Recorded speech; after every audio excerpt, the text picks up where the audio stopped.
NICE EEM Release 8.7 introduces adaptive brakes. With adaptive brakes, agents can focus on customers instead of adherents. Previously, agents often had to choose: either end the current customer contact to adhere to their schedule, or continue the contact to provide great customer service. With 8.7 and real-time alerting, they no longer have to pick because their brakes now adapt to meet their state changes. As agents approach their brakes, EEM automatically prompts the agents to start their brake when their current task ends. When the agents wrap up their task and change to the brake state, EEM will update their schedule to align with when they change states. The end result is an adjusted schedule with accurate adherence tracking. The agent doesn't get dings against their adherence and still gets the full 15 minutes for their break. This is a win-win for the contact center, because not only are the agents happier that their schedules are accurate, but they also have more accurate adherence metrics. Let's follow John, a customer service representative for an IT company. As much as John does to improve his AHT, he always seems to get that one customer that needs extra support right before his breaks. When those calls took longer than expected, not only was his AHT at risk, but his adherence was too. John would immediately contact his supervisor when his calls ended. This took time out of his breaks. There were times when his supervisor was in a meeting and he was lucky to get 5 minutes for his break.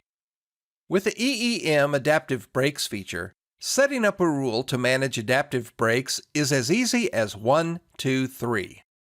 1. Select one or more activity codes to make adaptive. 2. Determine how much you're willing to let the activities move by setting an event threshold. And 3. Save and deploy the rule. First, add an adaptive event to your rule and decide which activities it makes sense to adjust. Breaks, lunches, and virtual self-paced training classes are well suited for this, but any activity code can be chosen. Next, you need to determine how far to move the chosen activity by setting the event threshold in the rule. If calls are typically 7 minutes long, you'll probably want to set the threshold to around 5 minutes. The manager describes what the rule is, saves the rule, and deploys it.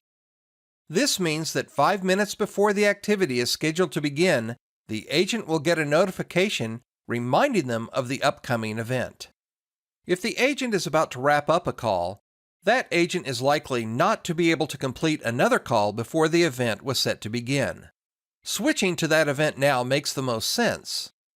Alternatively, if the agent has just started a call, they still have enough time to finish before it is 5 minutes past the scheduled start time. For this rule, 5 minutes is the threshold, and therefore the maximum amount of time the start of the break can be adjusted. EEM limits the activity from being shifted beyond the threshold in either direction. This prevents the activity from being delayed indefinitely. The agent can start their break, and EEM takes care of the schedule.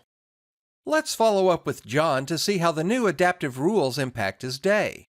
When John's call center introduced adaptive brakes from EEM, John could rest easy, knowing that his adherence wouldn't be impacted because of something he couldn't control.